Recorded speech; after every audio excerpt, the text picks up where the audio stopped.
कुशल चित्रकार असणाऱ्या गुरु शिष्यांची एक जोडी होती। गुरु जेवढे कुशल तेवढा शिष्य देखील। चित्र काढत असताना तो शिष्य छोट्या छोट्या गोष्टी लक्षात घेऊन हुबेहूब चित्र काढायचा, म्हणूनच तो त्या गुरूंचा लाडका शिष्य होता।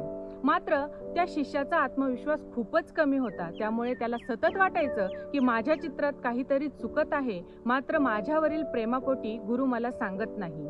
म्हणूनच ती चूक शोधण्यासाठी तो एक युक्ती शोधतो। तो 2 ते 3 दिवस मेहनत करून एक सुंदर असं निसर्ग चित्र काढतो आणि एक रहदारी असणाऱ्या चौकात ते चित्र घेऊन जातो। तेथे ते चित्र लावतो आणि खाली ठळक शब्दात टीप लिहितो की माझ्या या चित्रात तुम्हाला जर काही चूक आढळून आली तर तिथे खाली दिलेल्या पेनाने एक छोटीशी फुली मारा, आणि तो घरी निघून येतो।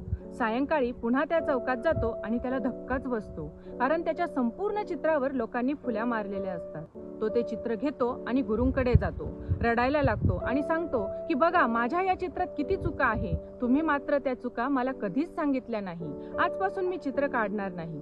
त्यावर ते गुरु म्हणतात की तुझं नेमकं काय चुकलं हे तुला जाणून घ्यायचं असेल तर असंच एक चित्र काढून घेऊन ये। त्यावर तो शिष्य घरी जातो। 2-3 दिवस मेहनत करून पुन्हा हुबेहूब तसंच चित्र काढून तो गुरूंकडे येतो। गुरु त्याला घेऊन पुन्हा त्याच चौकात जातात।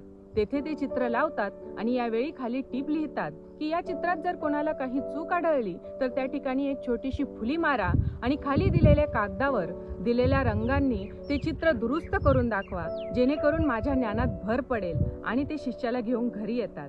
1 नाही 2 नाही तर तब्बल 8 दिवसांनंतर ते गुरु शिष्याला घेऊन तिथे जातात आणि त्याला यावेळेस आश्चर्य वाटतं की हुबेहूब तशाच काढलेल्या चित्रावर आज एकही फुली नसते। त्यावेळेस काय समजायचं ते तो समजतो आणि गुरु देखील त्याला जवळ घेऊन सांगतात की हे बघ, फुल्या मारणं खूप सोपं आहे, मात्र त्या चुका दुरुस्त करणं हे त्याहून कठीण आहे। आपल्या आयुष्यात देखील आपण न केलेल्या चुकांवर फुल्या मारणारे खूप लोक आपल्याला भेटतात, मात्र आपली चूक दुरुस्त करून आपल्याला योग्य मार्ग दाखवणारे मात्र दुर्मिळच असतात। म्हणूनच स्वतःला जगाच्या या न्यायालयात कधीच उभं करू नका। लोकांच्या तुमचे विषयी असणारे नकारात्मक विचार, मत यांचा स्वतःवर परिणाम न होऊ देता आत्मविश्वासाने उभे राहा आणि स्वतःच्या ध्येयाकडे वाटचाल करा।